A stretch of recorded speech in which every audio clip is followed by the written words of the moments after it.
Welcome to M3 Creative Academy's Music Appreciation course.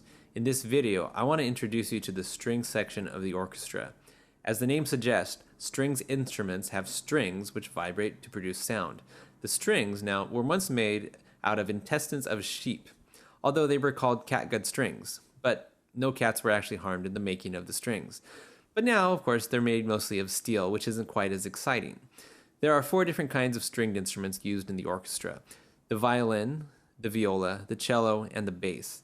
As you see in the pictures, the violin is the smallest, the viola is slightly larger, the cello is big, and the bass is the largest. The violin and the viola are both small enough to be held between the musician's chin and shoulder. The cello and bass are too big for that, though. They have to be propped up on the floor with an end pin and are played upright. The smallest instrument, the violin, will play the highest notes of the string section. The viola, which is a little bit bigger, will play notes a little bit lower than the violin, and the cello plays the notes between the viola and the bass, while the bass, of course, plays the lowest notes. The sound is produced when musicians pluck the strings, or pulls a bow across the string. Each of these instruments has 4 strings, and they are tuned to play different notes. Additionally, notes can be made by using your left finger to push down on the string at different places along the neck.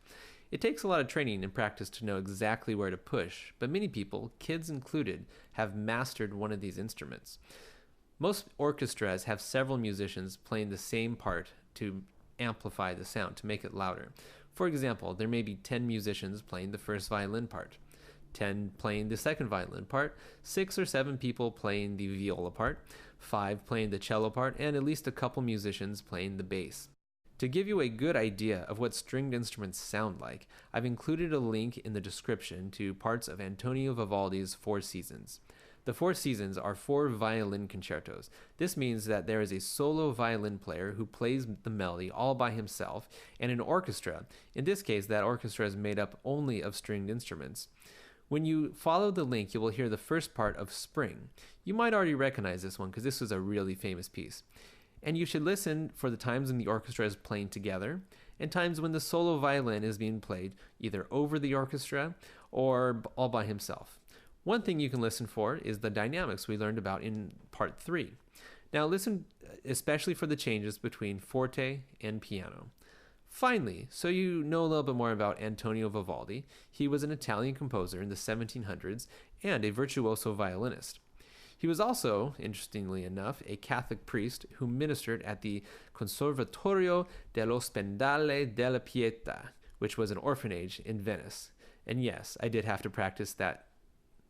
Many of these compositions were written for an all-female orchestra, which grew up out of this orphanage. The 4 Seasons were written as 4 violin concertos that describe the 4 seasons of the year. You have spring, summer, fall, and winter. So be sure to download the free worksheet for kids so they can follow along a little bit better and enjoy listening to this string masterpiece. Also, I'm offering a unique experience for kids who would like to learn to compose their own music. I offer these classes online through my website, and kids will learn everything they need to know to compose melodies, harmonies, and make good sounding music. Check them out.